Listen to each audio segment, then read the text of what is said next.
Bonjour à nous tous et bienvenue dans ce culte matinal. Aujourd'hui, nous allons poursuivre avec le thème en cours qui est l'autorité du croyant ou l'autorité du chrétien. Amen. On va notre Bible dans Éphésiens, chapitre 5, chapitre 6. Excusez-moi. Éphésiens, chapitre 6. Je vais lire le verset 10. Je commence à partir du verset 10. Au reste, fortifiez-vous dans le Seigneur et par sa force toute puissance. Revêtez-vous de toutes les armes de Dieu afin de pouvoir tenir ferme contre les ruses du diable. Regardez, revêtez-vous de toutes les armes de Dieu, il donne raison, afin de pouvoir tenir ferme contre les ruses du diable.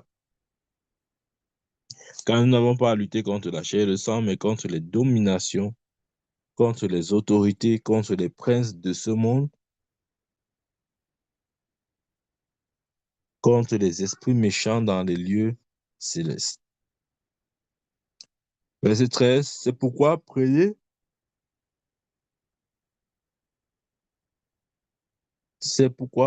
toutes les armes de Dieu afin de pouvoir résister dans le mauvais jour et tenir ferme après avoir tout supporté.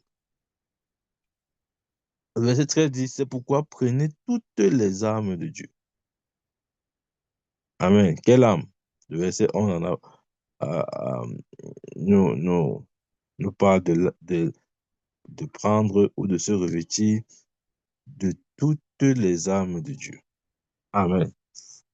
Le verset 13 dit, c'est pourquoi prenez toutes les armes de Dieu afin de pouvoir résister dans le mauvais jour et de tenir ferme après avoir tout surmonté. Amen.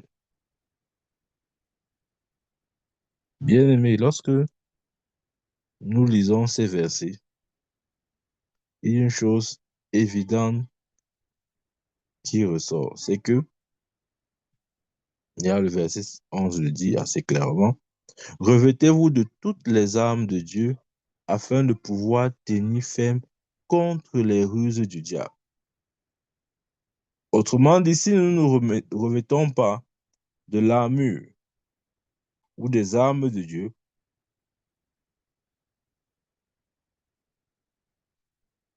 il nous sera impossible de faire face à l'ennemi.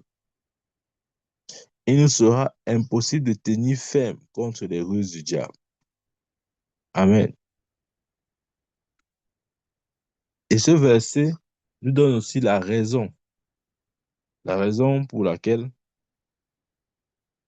euh, la plupart des chrétiens échouent ou manquent le but, ou encore euh,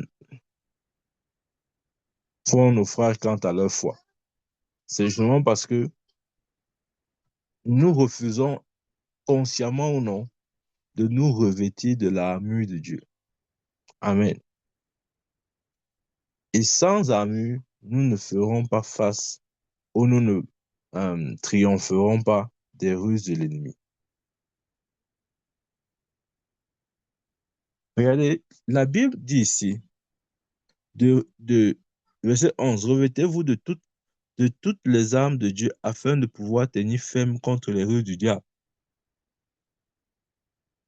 C'est nous qui, comment il dit ça? La responsabilité nous revient. Cette responsabilité de maintenir l'ennemi à carreau loin de nous ou encore sous nos pieds. Donc, ne disons pas que vraiment, Dieu, vraiment, s'il te plaît, viens, tu vois, l'ennemi vient venir m'assaillir, l'ennemi veut me vaincre. Il ne fera rien. Amen. Je l'ai déjà dit.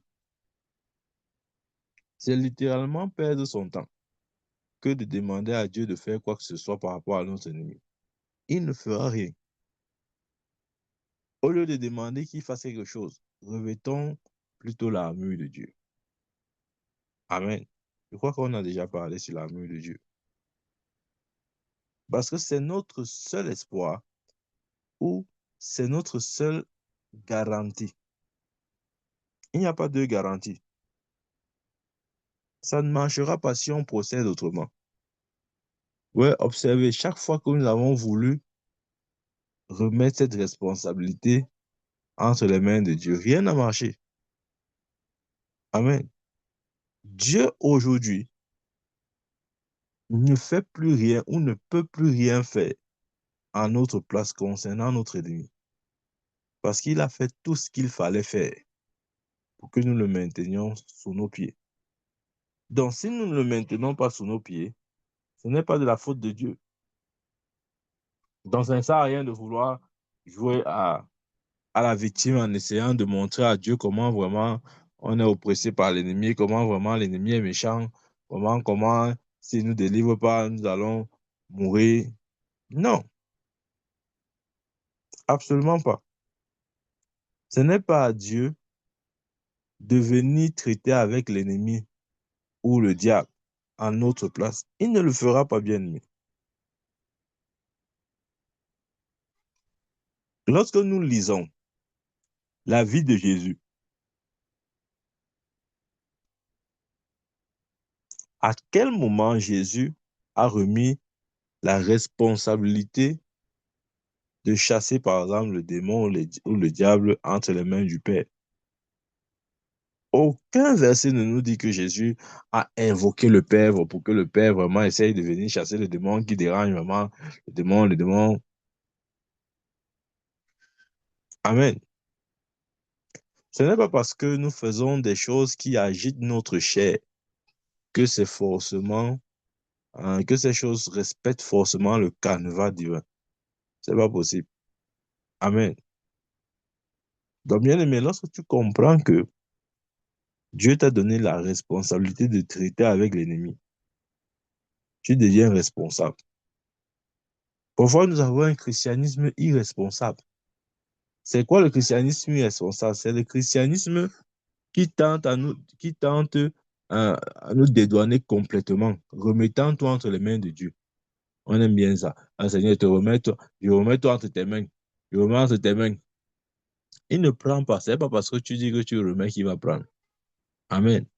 N'essaye plus de lui donner quelque chose ou de remettre entre ses mains quelque chose où il attend ou quelque chose dont il attend plutôt une réaction de ta part.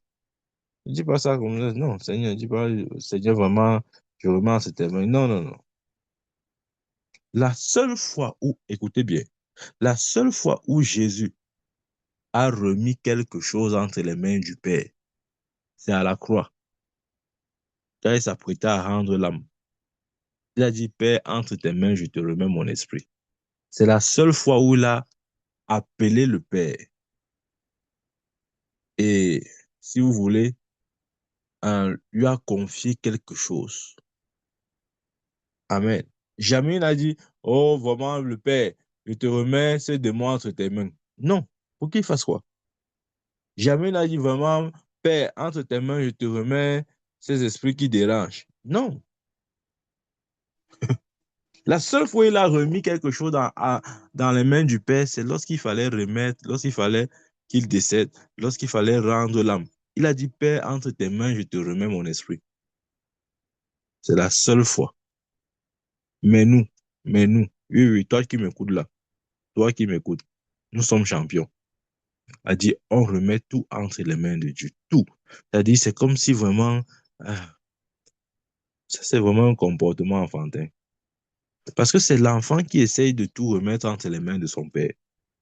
Lorsque tu deviens adulte, tu traites avec ces choses-là.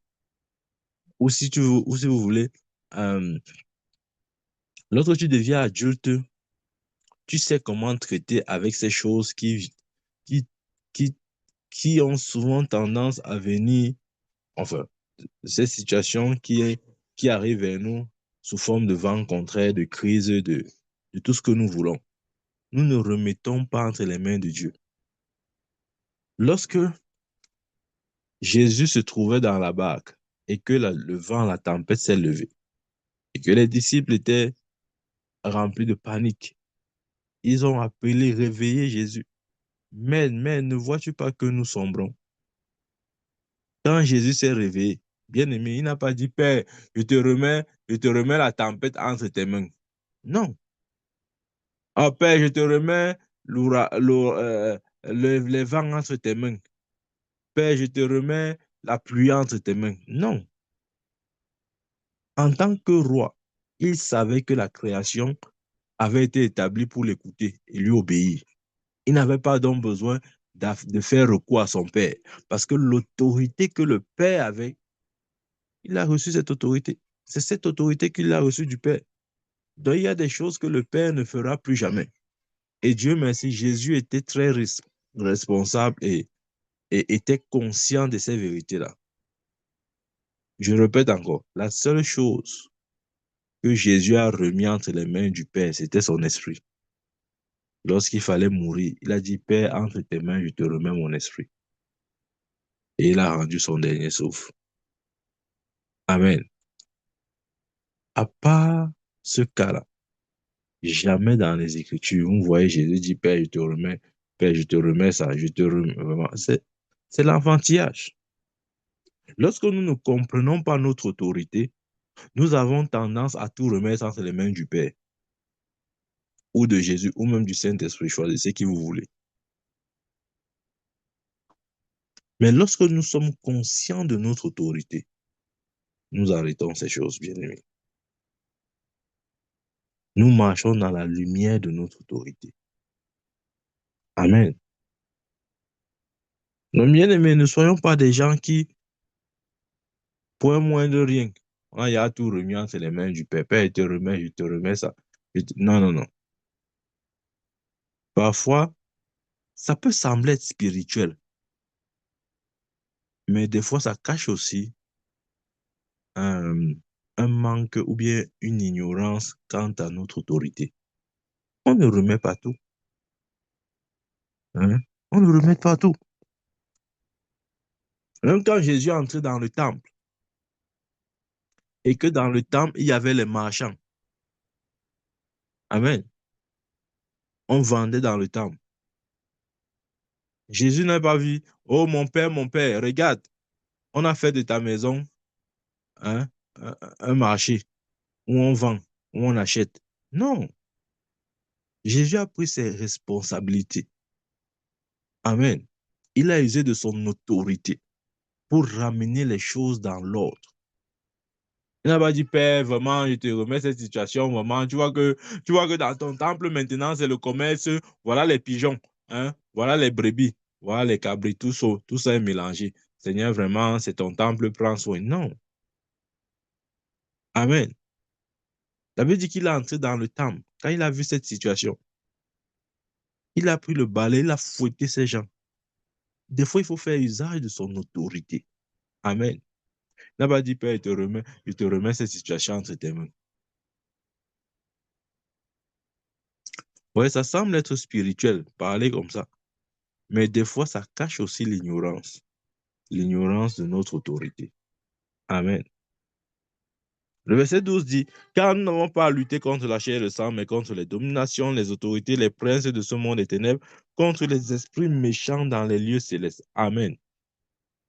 Bien aimé, je vais te dire, ton véritable ennemi, je répète, ton véritable ennemi, ce n'est pas l'homme. Amen.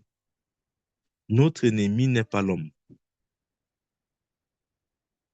Même, je vous donne un exemple. Même quand Judas a vendu Jésus pour 30 pièces d'argent, lisez bien la Bible. Avant qu'il ne passe à cet acte, avant qu'il ne passe à l'action, Jésus avait dit que Satan entrait en toi, Judas. Donc, celui qui se tenait derrière toutes ces manigances-là, ce n'est pas Judas, c'était Satan lui-même. Parce que Satan a dû entrer d'abord en Judas, ou dans Judas, afin de pouvoir justement trahir Jésus. Et Jésus n'a jamais vu Judas comme son ennemi. Mais Jésus savait que derrière l'action de Judas, il se cachait Satan. Bien-aimé, je veux te dire, ton ennemi n'est pas la personne physique que tu vois. Tu vas dire, ah non, vraiment, il ne m'aime pas, vraiment, il y a toujours les problèmes.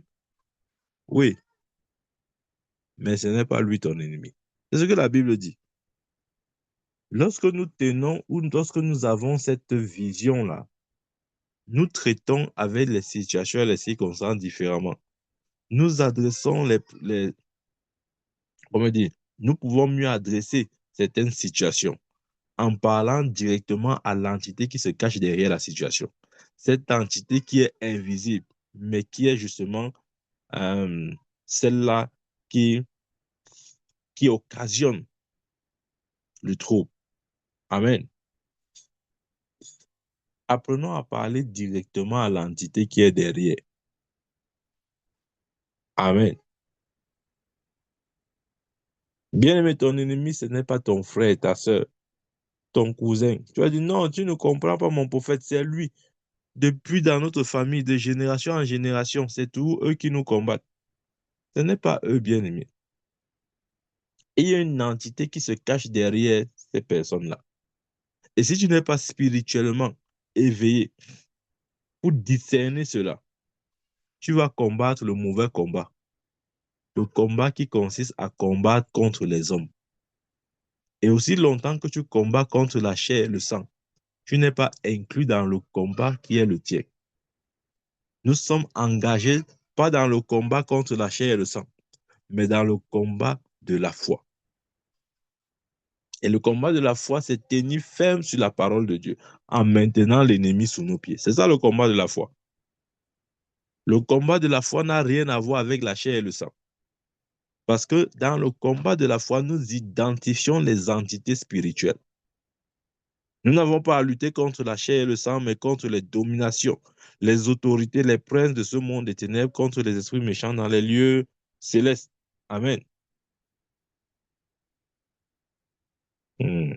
Bien-aimé, quand tu comprends que la faveur de Dieu est sur toi, la Bible dit en Romains, car toute chose concourt au bien de ceux qui aiment Dieu.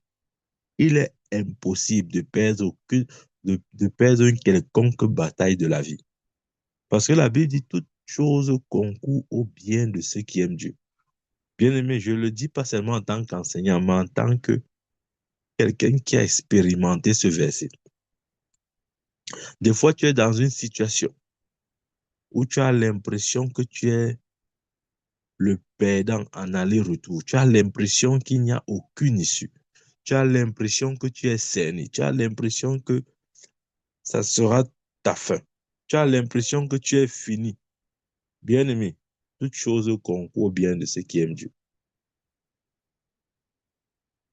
Tu verras que l'Éternel, par ses voies mystérieuses, te fera sortir. Il dit d'Ésaïe, il ferait un chemin dans le désert. Peut-être tu es dans le désert, tu dis, ah, je ne connais plus. Je ne sais plus quel chemin emprunter. Il n'y a plus de chemin puisque je suis dans le désert. Ton Père est celui qui ferait le chemin dans le désert. C'est dans ce désert qu'il te fera un chemin. C'est là où tu comprendras que toute chose concourt au bien de ceux qui aiment Dieu. Les frères de Joseph l'avaient vendu, croyant se débarrasser de lui. Mais par cette action, Dieu a utilisé cet acte pour pousser Joseph dans sa destinée. Pourquoi? Parce que toute chose concourt au bien de ceux qui aiment Dieu. Amen. Bien-aimé, tu n'es pas défavorisé. Ne te dis pas que euh, je n'ai pas, je n'ai pas assez d'avantages. Euh, j'ai commencé la vie avec un certain retard. Euh, les choses ne vont pas pour mon bien. Je crois que je crois qu'il y a des esprits de limitation. Je crois que vraiment quelque chose ne va pas dans ma vie. Toutes ces réflexions sont charnelles et elles ne participeront qu'à ta destruction. Débarrasse-toi. Débarrasse-toi des bien-aimés. Ce sont des réflexions destructrices. Amen. Toute chose concourt au bien de ceux qui aiment Dieu. Cette révélation ou cette vérité doit être plus profonde que la réalité du sorcier ou du sorcier, de sorcier ou de la sorcière qui te poursuit. Ouais, nous laissons ce que Dieu dit et nous commençons à chercher ce que le sorcier a dit quoi. Il a dit quoi? Hein? Le sorcier a parlé. Il a dit quoi? Je suis fini, je suis fini, je suis fini. Je suis fini. Je crois qu'il me faut vite appeler le pasteur, un peu pour moi. Bien, mais ce sont les enfants qui agissent ainsi. Dans, dans Nombre dit, l'enchantement ne peut rien contre Israël, ni la divination. L'enchantement ne peut rien contre Jacob, ni la divination contre Israël. Ouais. Pourquoi nous croyons toujours que il y a une langue quelque part qui peut nous condamner? Il dit toute langue qui s'élève en jugement contre toi, tu la condamneras. Bien-aimé, il n'y a aucun moyen que tu sois désavantagé dans la vie. Amen. Ne te laisse pas limiter par tes réflexions ou peut-être par ce qu'on a toujours dit de toi. Non. Amen. C'est pas possible, bien-aimé. Moi, je refuse de croire, comment je vais dire ça?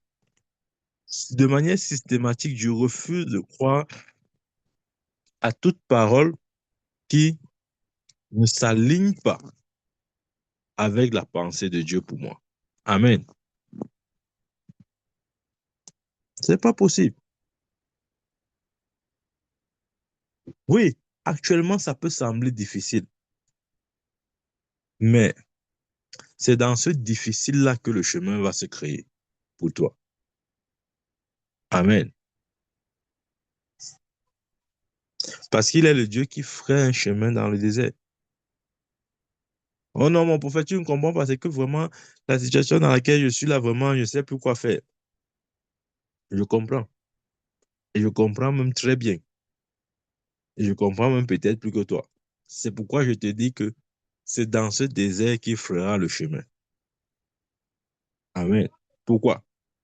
Parce que toute chose concourt au bien de ceux qui aiment Dieu. Amen.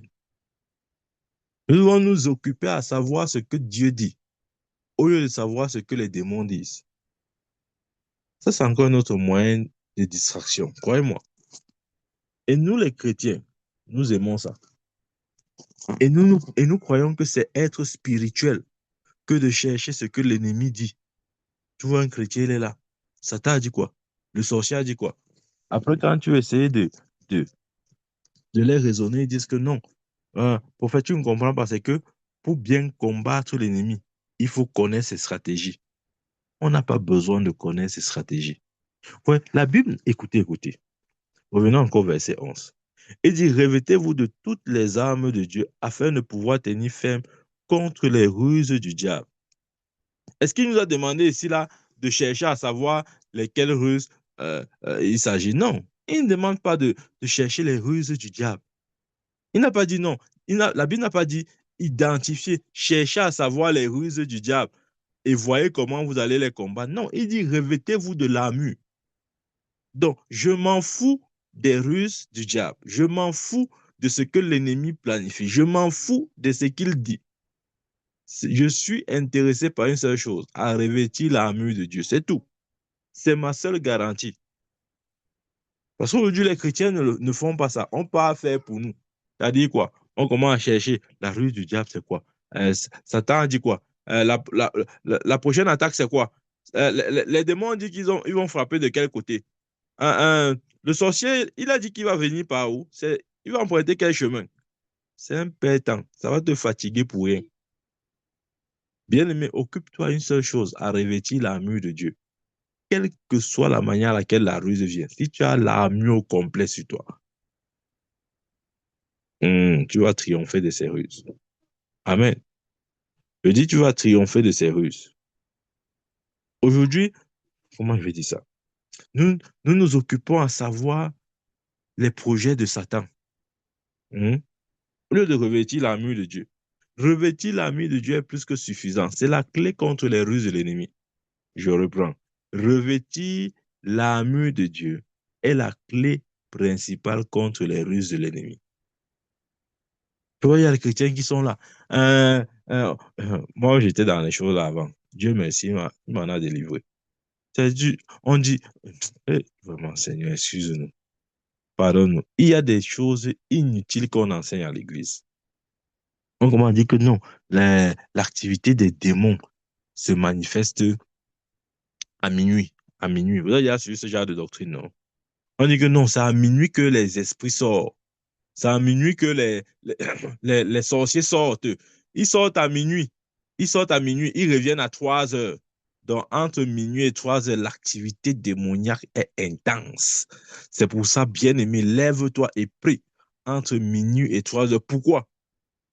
Parce que tu me dis que l'activité des démoniaques est intense. C'est pour ça que je dois me lever pour prier. Donc, il me faut connaître les ruses de l'ennemi pour pouvoir euh, prendre des dispositions. Ça ne veut absolument rien dire. Amen. Mais nous aimons faire ça. On a l'impression d'être spirituel. Tu vois un frère se lève à minuit. Frère, tu fais quoi? Je prie. Tu pries pourquoi? Non, prophète, tu ne comprends pas. C'est à minuit que les sorciers sortent. Donc, comme ils sortent là, moi aussi, je dois sortir. Je veux dire pourquoi ce genre de doctrine fatigue et ça ne sert à rien. Parce que la compréhension du temps est une compréhension très relative et ça dépend du lieu, du moment, etc.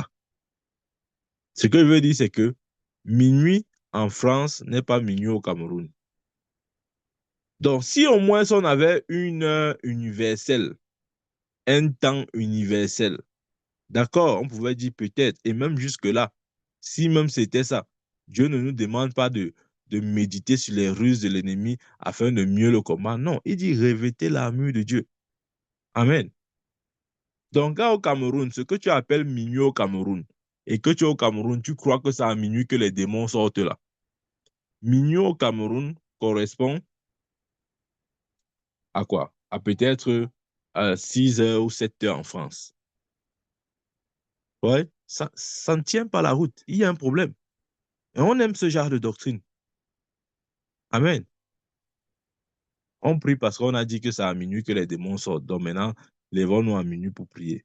Vraiment. C'est-à-dire, la base même de, de cette prière fausse. Voilà pourquoi même la prière est faussée. Amen. Bien-aimé, lève-toi et prie à l'heure où tu veux. Pas parce qu'il y a un démon qui va sortir, mais peut-être parce que soit c'est une instruction que Dieu t'a donnée, ou bien peut-être par rapport à ton programme, c'est la tranche d'heure la plus appropriée ou adéquate. Quelque chose comme ça, c'est encore mieux que de dire que je me lève à minuit parce que c'est à minuit que les démons sortent, les sorciers sortent. Ils sortent pour opérer. Donc, je dois aussi me lever pour combattre. Ouais, quand on réfléchit un peu, ce sont c'est-à-dire, on réalise très vite que ce sont des enseignements de l'école primaire. Ça ne sert à rien tout ça. Amen. Prie pas parce que, comment je vais dire ça? Ce n'est pas Satan qui doit t'amener dans la prière, dans une tranche spécifique. Non. Amen. Jésus ne priait pas par rapport à Satan, non. Il priait pour maintenir sa relation avec Dieu. Jésus ne priait pas parce que les ruses ou les attaques de l'ennemi se font entre minuit et 3 heures, non. Il priait pour maintenir le flot de communication avec Dieu. Mais aujourd'hui, quand vous voyez les chrétiens prier, surtout ce qu'ils appellent le combat spirituel, c'est parce que quelqu'un, quelque part, leur a dit que non, c'est à cette heure-là qu'il faut se lever, faire les prières, parce que vraiment, l'activité démoniaque est intense, vraiment, les démons sortent, les sorciers font ceci, font cela. Maintenant, tu te lèves, tu pries. Je te dis, tu pries en dehors d'un esprit de peur. Peut-être tu ne sais pas ça, il te dit ça aujourd'hui. C'est-à-dire, ta prière même ne va pas fonctionner parce que c'est sous l'impulsion de l'esprit de peur que tu pries. Ce n'est pas parce que... Non, non, non, c'est l'esprit de peur. Je te dis. Donc, il faut arrêter ça très vite. Amen. Prie parce que tu veux maintenir le flot. Prie parce que tu veux maintenir ta communion avec Dieu.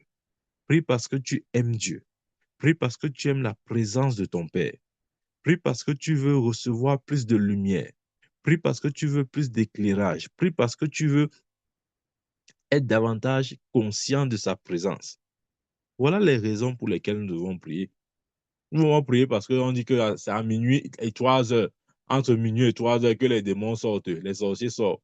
Donc, frère, si tu ne te lèves pas à cette heure-là, voilà, après, comme on sait bien ramasser les versets en désordre, on va dire que tu te rappelles l'histoire de Salomon avec les 2 femmes.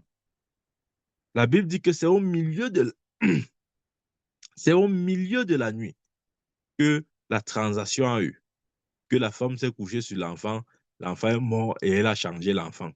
Donc, bien aimé, ça veut dire qu'au milieu de la nuit, il y a les transactions qui se passent. À minuit, il y a les transactions spirituelles. On peut changer ta gloire, on peut enlever ceci, remettre cela à minuit. Pourquoi minuit? Posons-nous une question. C'est-à-dire, il y a des choses qu'on entend souvent, hein. On met seulement l'émotion là. Donc, donc, allons même dans cette logique. Donc, Satan ne peut agir qu'à minuit. Mais non, c'est pas ce que la Bible dit. C'est pas ce que la Bible dit. Par exemple, Jésus a été tenté. Je suis sûr et certain que ce n'était pas à minuit. La tentation de Jésus dans le désert, ce n'était pas à minuit. Amen. Ce n'était pas à minuit.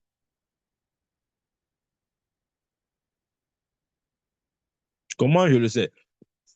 Il a dit à Jésus, monte-toi, monte en haut du temple, jette-toi en bas. Amen. Ce n'était pas à minuit. Il ne pouvait pas le dire à minuit, puisqu'il fallait que Jésus voie bien. Il ne devait pas se jeter dans quelque chose qu'il ne voit pas. Ou encore, si vous voulez, c'était pas, vous voyez ce qu'elle veut dire? Soyons des fois, ouais, la foi n'enlève pas le cerveau, hein. Il y a des chrétiens qui voient que non, dès qu'on devient chrétien là, c'est-à-dire on perd la lucidité, on perd même le bon sens. Il y a le bon sens aussi. C'est ça, quand tu nais de nouveau, Dieu ne t'enlève pas ton cerveau. C'est aussi pour que tu essayes de réfléchir. Toi, tu ne veux pas réfléchir, tu veux seulement que on réfléchisse à ta place et qu'on te dise tout et n'importe quoi. Amen. Il dit, revêtez-vous, verset 13. Verset 11 d'abord. Revêtez-vous de toutes les armes de Dieu afin de pouvoir tenir ferme contre les ruses de diable. Verset 13 maintenant. Dit, c'est pourquoi prenez toutes les armes de Dieu afin de pouvoir résister dans le mauvais jour et tenir ferme après avoir tout supporté. Prenez toutes les armes afin de pouvoir résister dans le mauvais jour.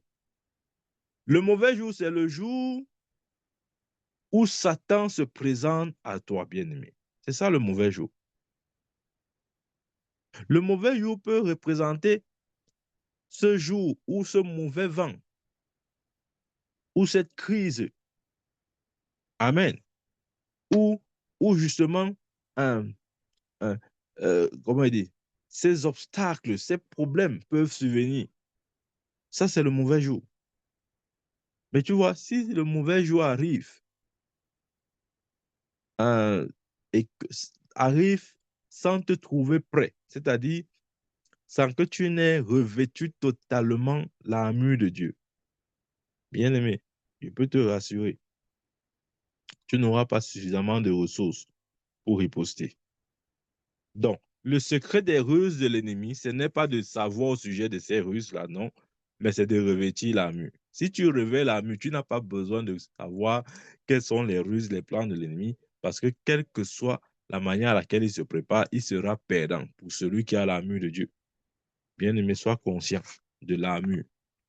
Je t'interpelle aujourd'hui par l'Esprit de Dieu sur la nécessité de revêtir cette armure. Je crois par la grâce de Dieu, nous avons déjà eu enseigné sur l'armure du chrétien.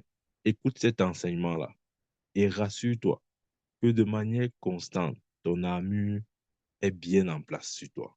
Amen. Ça, c'est ta responsabilité. Ça, c'est pour lutter contre les ruses de l'ennemi et aussi, comme il a dit, pour tenir, pour pouvoir résister dans le mauvais jour. Ouais, c'est parce que Jésus avait son armure que dans le mauvais jour, il a pu résister. Quand Satan est venu lui dire, si tu es fils de Dieu, transforme cette pierre en pain. Il a dit, il est écrit. Ouais, il répond par quoi? L'épée de l'esprit. Rappelons-nous l'armure de Dieu.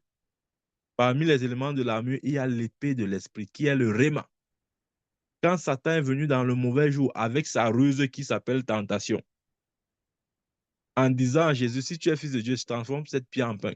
Il a répondu avec quoi? Avec l'épée de l'esprit. Comment je sais? Il est écrit, l'homme ne vivra pas simplement de pain. Amen. Il revient encore. Il dit, tous les royaumes de la terre m'ont été donnés, je donne à qui je veux. Si tu te prosternes et m'adores, je te donnerai toutes ces choses. Il répond en disant, il est écrit, tu n'adoreras que l'Éternel ton Dieu, et tu ne serviras que lui seul. Il répond avec quoi? L'épée de l'esprit. Imaginez-vous si Jésus n'avait pas son armure, comment devait-il faire face aux ruses de l'ennemi? Comment pourrait-il tenir ferme dans ce mauvais jour-là? Dans ce jour où Satan est venu le tenter? Bien-aimé, c'est notre responsabilité. C'est ta responsabilité et ma responsabilité de maintenir l'ennemi sous nos pieds. N'essayons pas d'appeler Dieu pour le faire. Il ne le fera pas. Utilise maintenant ton autorité et marche dans la victoire au nom de Christ Jésus. Amen, amen, amen. Que Dieu nous bénisse. Amen. Amen. Amen. Amen. Amen. Amen. Amen. Amen. Amen.